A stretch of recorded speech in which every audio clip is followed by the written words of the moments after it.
livre de la sagesse du monde.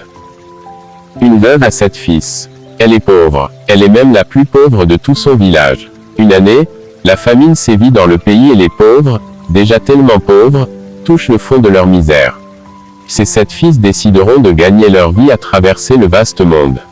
Ils partent avec des pieds de plomb, désespérés de laisser leur mère tant aimée. Ils voyagent longtemps allant de ville en ville mais ne trouvent pas de travail. Ils sont trop jeunes, trop nombreux, trop maigres. De jour en jour, ils ont de plus en plus faim et sont de plus en plus fatigués. Ils dorment le ventre vide dans les bois, dans les fossés ou sur le bord des routes.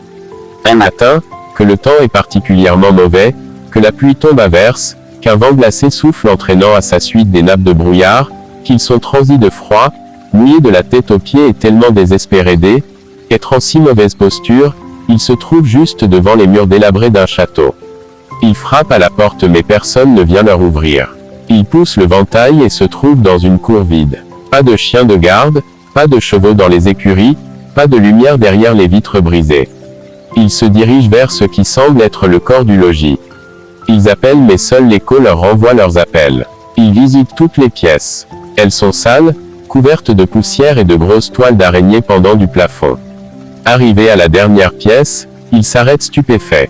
La pièce est rangée, propre. En son centre se dresse une table admirablement garnie de 7 assiettes en argent, de plats de viande, de sauces fumantes, de légumes les plus variés, de 7 verres en cristal, de 7 serviettes de pain frais dans la corbeille à pain, de bougeoirs aux bougies rouges.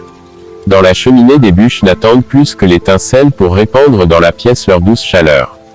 La faim est tellement forte qu'ils pénètrent dans la pièce, s'installent à la table et mangent de bel appétit. L'aîné ose même allumer le feu. Ils sont bien. Au beau milieu de leur repas, ils entendent une voix plaintive qui leur dit « Plus de lumière, encore plus de lumière ». Ils se regardent sans parler. Au bout d'un moment, le silence est revenu et nos 7 garçons prennent leur verre pour boire.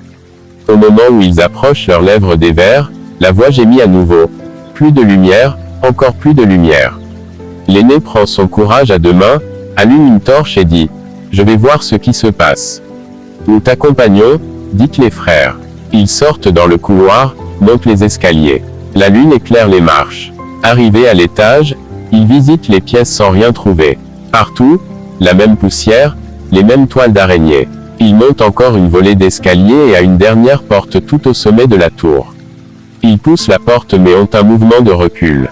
La pièce est occupée par un vieillard à la longue barbe blanche, tellement longue qu'elle touche le sol, et aux cheveux immaculés. Son visage est très pâle. Il est assis sur un vieux siège défoncé derrière une table bancale. Derrière le fauteuil se dresse un énorme tableau qui représente un chat noir aux yeux vert émeraude qui brille d'une lumière inquiétante et regarde fixement les 7 garçons. Malgré leur courage, ils tremblent sous ce regard.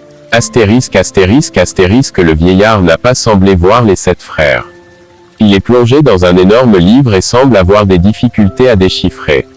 Ils se rencontrent à gémir. Plus de lumière, encore plus de lumière. Les jambes des 7 frères tremblent de plus en plus. L'aîné est sans conteste le plus courageux. Il s'approche du vieillard, pris de pitié, il lève sa torche au-dessus du livre tout en lui disant « Voici de la lumière ». Astérisque, astérisque, astérisque, le vieil homme baisse la tête et se remet à lire avec fièvre. Il avale les pages jaunies plutôt qu'il ne les lissait. Comme s'il craignait que la lumière ne s'éteigne avant qu'il n'ait terminé. À la dernière page, il pousse un soupir et referme le volume relié de vieux cuir au coin d'argent noirci par les ans. L'homme lève la tête et en regardant l'aîné dit « Je te remercie, mon garçon. Je vous remercie tous les autres de m'avoir libéré. Quand j'étais encore en vie, il y a très longtemps, je n'aimais personne et mon cœur ne connaissait pas de pitié. Les gens me fuyaient. Je fus condamné à rester dans cette pièce sombre jusqu'à ce que j'achève la lecture de ce gros livre. Il parle de gens sages et bons.